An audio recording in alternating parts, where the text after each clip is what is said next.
C and gravitational constant G are used to form a unit of length L and a unit of mass m, then the correct options are unit of length L and unit of mass m. Okay पता है क्या कह रहे हैं, मास जो होता है ना, मास की डायमेंशन और रूट सी की डायमेंशन सेम है. यहाँ पे ये प्रोपोर्शनलिटी कौन, यहाँ पे के आएगा, के का तो कोई डायमेंशन होगी नहीं, के लगा दो चाहे यहाँ पे ऐसे डायरेक्टली प्रोपोर्शनल साइन लगा रखा है, कोई जरूरत नहीं है, इक्वल टू लगा दो. डायमेंशनली अगर चेक करना हो ना तो एक ही बात होती है, डायरेक्टली प्रोपोर्शनल साइन हो चाहे इक्वल टू साइन हो, अगर डायमेंशन वाइज आपको कोई क्वेश्चन सोल्व करना है तो. अच्छा दूसरा इसने क्या बोला बताऊँ, m is equal to root g, तीसरा बोला l is equal to root h, और एक बोला l इज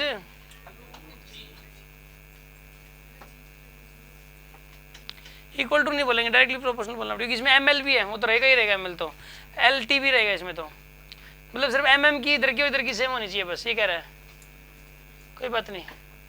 और यहाँ पे आएगा l डायरेक्टली प्रोपोर्शनल टू, एक काम करो सुनो,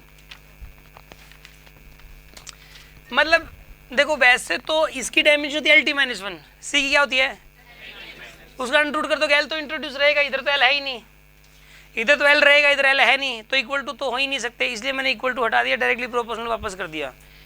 इसमें रूट जी में, जी की हमें पता है, उसमें एल और टी भी है, इतना तो याद है, चाहे जी की डायमेंशन याद ना हो, लेकिन ये जरूर पता है कि एम एल टी तीनों ही है, और उसका अंडर करने के बाद भी तीनों ही रहेंगे. तो इधर तो एम है लेकिन इधर एम एल टी तीनों है, तो इक्वल टू का निशान आप नहीं लगा सकते, और ना ही यहाँ पे लगा सकते. एच के अंदर एच होता है एनर्जी बाय फ्रीक्वेंसी होता है, ये एनर्जी बाय फ्रीक्वेंसी होता है, तो इसके अंदर भी एम एल तो है इसमें, तो ऐसे इक्वल टू का सही नहीं लगा सकते. इसमें भी जी के अंदर एम एल टी तीनों ही है, लेकिन यहाँ पे सिर्फ एल लिख रखा है. मतलब पता क्या कह रहा है ये, इस रूट सी के अंदर है तो तीनों ही एम एल टी, लेकिन इधर m की पावर 1 है, तो इसमें भी जो m वाला है ना वो देखो बस m की पावर 1 है कि नहीं है. अगर m की पावर 1 होगी ना इसमें भी, तो ये सही माना जाएगा. इसी प्रकार इसमें इधर m है, इसमें भी देखो आप, इसमें m की पावर 1 है कि नहीं है, और इसमें इधर l है, तो इसमें भी ना रूट h के अंदर सिर्फ l की पावर देखो क्या है, इसमें l की पावर 1 है, तो इधर भी l की पावर क्या होनी चाहिए, चेक करना पड़ेगा ऑप्शन सही. ठीक है, ये वाला जो क्वेश्चन है ये ऑप्शन से ही चेक करना पड़ेगा. कुछ क्वेश्चन ऐसे होते हैं एग्जाम में जो चारों ऑप्शंस देख के फिर आप डिसाइड करोगे कौन सा सही है. ऐसे ही रूट जी का भी चेक करना है, इसके अंदर एल की पावर क्या होएगी. तो आप ऐसा करो कि यहाँ पे इसको सोल्व करना है बस आपको, रूट सी ये हो जाएगा एल टी माइनस 1 की पावर 1/2 हो जाएगा, तो यहाँ पर आएगा एल की पावर 1/2 टी की पावर, अरे भाई इसमें तो एम आया ही नहीं, इधर एम आया क्या, और इधर तो एम है एम की पावर 1, यानी ये तो गलत हो गया, ये तो गलत है. ठीक है ना. अच्छा अब सुनो, ये वाला जैसे जी, पहले जी की डायमेंशन बताओ क्या होती है, जी की डायमेंशन पीछे से देखो, m-1 l 3 t-2, और इसका अंडर करोगे आप, तो भाई m की पावर ये पता क्या बनेगा, m की पावर -1/2, l की पावर 3/2, t की पावर -2/2 यानी -1, तो ये तो m की पावर -1/2 बन रहा है, और इधर m की पावर 1 है, तो ये भी गलत हो गया भाई. हाँ जी गलत हो गया ना ये भी. अच्छा अब सुनो अगली बात, ये वाला है जैसे h क्या होता है, h एनर्जी बाय फ्रीक्वेंसी होता है, सबको पता है, होता कि नहीं होता. तो एनर्जी होती है ml2 t-2, और फ्रीक्वेंसी क्या होता है t-1. तो यहाँ पे भाई ये तो बात बनती दिखाई दे रही है, लेकिन रूट है इसमें, रूट है नहीं बनेगी बात. इसमें देखो यहाँ पर आएगा ये ml2, एक बार रुकने का भाई, ये टी की यहाँ पे बनेगा टी की पावर -1 बनेगा, इसका अंडर रूट, यहाँ क्या बनेगा m की पावर 1/2, l की पावर 1 और t की पावर -1/2. देखो l की पावर 1 आ रहा है ना इसमें, और इधर भी क्या l की पावर है, तो इसका मतलब ये सही है, ये सही है. और ये वाला अच्छा अब इसमें भी रूट जी का रखा है क्या, रूट जी देखो, रूट जी करके देखा था हमने, इधर l की पावर 1 है, लेकिन रूट जी में l की पावर 3/2 है, तो बात नहीं बनेगी इसमें भी, ये भी गलत है. सी ऑप्शन करेक्ट है. सिर्फ मल्टीकेट का मतलब ये है क्या, दो ठीक मिलेंगे ही मिलेंगे. एक बार रुको फिर,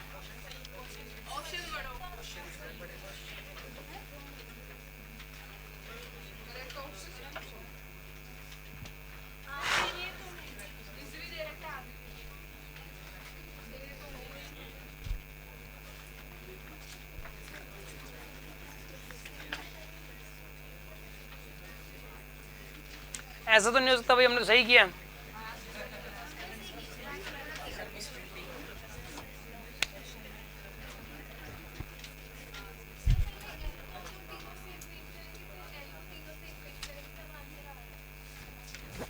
ब्रो क्या दोबारा बोल लो, किसको किसे क्यों?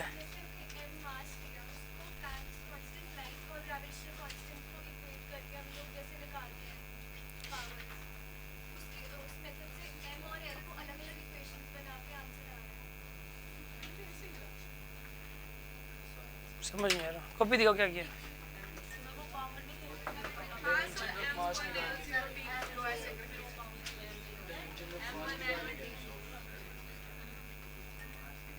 अच्छा ठीक है, पता है ये इसमें क्या है फिर क्वेश्चन में, सुनो रुको, ये क्वेश्चन जो है ना मैं समझ नहीं पाया। क्वेश्चन में ये बोल रहा है फिर ये कि Planck's constant, speed of light और ग्रेविटेशनल कांस्टेंट तीनों को आप फंडामेंटल मान लो और मास को आप कन्वर्ट करो किसमें, इन तीनों में। मास को इन तीनों की फॉर्म में निकाल लो आप, फिर उसमें c की पावर 1/2 आएगी। तो करते हैं ये, मतलब जो है ना, क्योंकि इसमें तो एरर के चांसेस कम है, इसमें तो है। देखो मैं दोबारा कराता हूँ इसको ना, देखिए आप सुनो, इसमें जो है ना ये बोला गया है कि जो प्लैंक्स कांस्टेंट है ना, देखो जो प्लैंक्स कांस्टेंट है इसको फंडामेंटल मान लो आप, h स्पीड ऑफ लाइट इसको भी आप फंडामेंटल मान लो, स्पीड ऑफ लाइट c, और ग्रेविटेशनल कांस्टेंट इसको भी क्या मान लो आप, फंडामेंटल मान लो।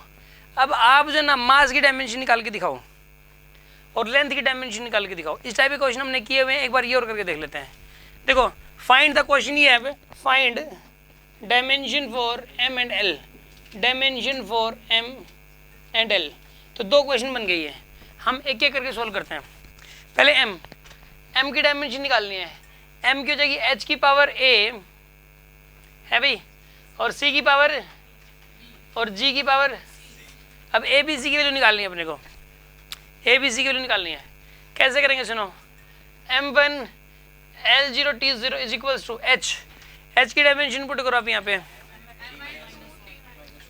ml2 इसकी पावर क्या आएगी a, ये क्या होता है lt-1 की पावर b, और g की डायमेंशन क्या थी बताइए, m-1 l3t माइनस इसकी पावर c। ठीक है, अब आप एक काम करो, यहाँ पे लिखोगे m की power 1 l0 t0 is equals to m की power a minus c, l की पावर 2a है भाई, प्लस का b और प्लस का 3c, और t की power minus a minus b minus 2c, ये आएगा आपके पास। आप एक काम करो, a माइनस c को 1 से इक्वेट कर दो आप, 1 से, और 2a plus b plus 3c इसको इक्वेट कर दो 0 से, और minus a minus b minus 2c इसको इक्वेट कर दो 0 से। फिर से इसको सॉल्व करना है आपको, करिए solve. a equal to c plus बना गया ना एक प्रकार से। अच्छा एक करो, इसमें ना इन दोनों को ऐड करो आप, इसको और इसको करो add, 2a plus b plus का 3c इक्वल टू 0, ये और ये कैंसिल हो गया, कितना आएगा यहाँ पर ये a plus c equal to 0। एक काम करो आप, a minus c equal to 1 और a plus c equal to 0 इन दोनों को ऐड कर दो आप, a plus c equal to 0 इन दोनों को ऐड करो, c से c गया, 2a इक्वल टू 1 और a की वैल्यू कितनी आ गई, a की वैल्यू 1/2 यहाँ पुट करो आप, a की वैल्यू 1/2 यहाँ पुट करो, plus c is equal to 0, c की वैल्यू कितनी आएगी माइनस 1/2 आ गई c की वैल्यू। अब आप एक काम करो, a और c दोनों की वैल्यू दोनों की वैल्यू इसमें पुट कर दो आप, या इसमें कर दो, इसमें पुट करो, 2 इंटू a की वैल्यू 1/2 प्लस में b की वैल्यू निकालनी है प्लस में 3c, इसकी वैल्यू माइनस 1/2 तो माइनस n यहाँ आ जाएगा भाई, इज इक्वल टू 0, यहाँ आएगा 1 प्लस में b माइनस का 3/2 इक्वल टू 0, तो यहाँ पर आएगा b, ये प्लस का 1 है माइनस का 3/2 है तो माइनस का 1/2 आ जाएगा। ठीक है, और b की वैल्यू कितनी आएगी यहाँ से, तो b की वैल्यू 1/2 आ गई। यानी कि आप ऐसा लिख सकते हो अब इसको, मास की वैल्यू जो आएगी ना वो आएगी h की पावर 1/2, ठीक है, h की पावर 1/2, c की पावर 1/2 और g की पावर माइनस 1/2, ये मास की वैल्यू आ गई। अब सुनो इसके, देखो पहले तो इतने से ही पता लग जाएगा कौन कौन से ऑप्शन करेक्ट हैं। इसने बोला मास की पावर √c, देखो सही है ये वाला, क्योंकि यहाँ पे देखो सी की पावर 1/2 का मतलब रूट सी हुआ। एच और जी को देखो ही मत, mass is directly proportional to root c हो रहा है, ये तो ठीक है। अब देखो बी वाला m directly proportional to root g, ये गलत है, क्योंकि M directly proportional to 1/√g हो जाएगा, 1/√g, क्योंकि यहाँ पे माइनस साइन है, ये माइनस साइन है तो 1/√g तो होता तो सही था, तो बी तो गलत हो गया इसके अंदर, और ए ठीक है। अब हमें फिर से एल लेंथ के लिए करना पड़ेगा, अब ये पूरा सोल्व लेंथ के लिए अगर आप इसको सोल्व करना चाह रहे हो ना, तो पता क्या होगा, यहाँ आएगा m0 L1 T0। अब फिर से इक्वेशन लिखनी पड़ेंगी और सोल्व करना पड़ेगा आपको। देखिए करते हैं इसको, ऐसा करो अब आप a minus C equal to 0 बनेगा ये तो, और ये वाली वैल्यू किसके बराबर बनेगी 1 के, और ये वाली वैल्यू बताइए 0 के बराबर, ठीक है। अब ऐसा करो, इसके अंदर जो है ना, इसको इसके अंदर ऐड कर दो, फिर यहाँ पे 1 आएगा, लेकिन यहाँ पे 1 आएगा, तो यहाँ पे बनेगा अभी ये a plus C equal to 1, और एक यहाँ पर है a minus C equal to 0, तो a plus C equal to 1, C से सी गया 2a इक्वल टू 1, तो a की वैल्यू कितनी आएगी यहाँ पे फिर से 1/2, a की वैल्यू 1/2 आ गई। अब यहाँ पे पुट करो a की वैल्यू 1/2, तो क्या आएगा यहाँ पे plus C is equal to 1, C की वैल्यू कितनी आएगी 1 माइनस 1/2, यानी कि प्लस का 1/2 आएगा, फिर से प्लस का 1/2, सी की भी 1/2 आ गई। अब a और c दोनों की पुट कर दो आप, a और c दोनों की पुट करो, 2 इंटू ए की वैल्यू 1/2 प्लस में b की वैल्यू निकालनी है और c की वैल्यू बताइए 1/2 इक्वल टू 1, ये आ जाएगा आपके पास। तो यहाँ पे क्या लिखोगे बताइए 1 प्लस बी प्लस का 3/2 इक्वल टू 1, तो b प्लस 1/2 इक्वल टू 1 आ जाएगा, तो b की वैल्यू कितनी आएगी फिर से 1/2, माइनस कहाँ से प्लस 1/2 आएगी यार, प्लस 1/2 आएगी भाई, ठीक है ना। तो यहाँ पे पता है क्या आएगा, यहाँ पे L इज इक्वल टू, अगर लेंथ की निकालनी है ना तो L is equal to h की पावर 1/2,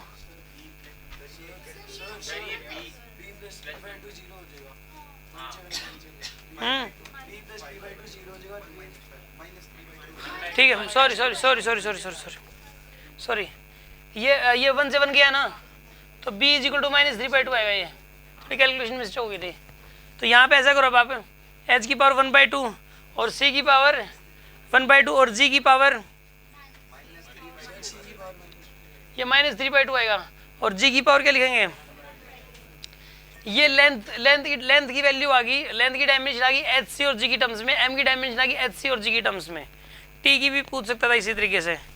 आप देखो इसके अंदर जो है ना सी ऑप्शन में l directly proportional to root h, बिल्कुल सही बात है, l directly proportional to root h बिल्कुल सही बात है, और फिर एक किसने बोला l directly proportional to root g, ये भी बिल्कुल सही बात है।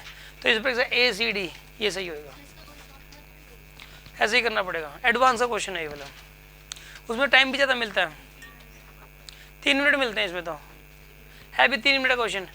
तो फिर ये कुछ मेडिकल वाले जो कहेंगे कि सर हमें क्यों करवाया जा रहा है, ताकि भाई इससे मैच करता जो बात, ताकि वो मेडिकल में जो है आपको आसान लगे वो क्वेश्चन, जो जेई मेन में जो क्वेश्चन आएगा और मेडिकल में जो आएगा वो आपको ईजी लगेगा ये क्वेश्चन कर लेने के बाद, ठीक है ना।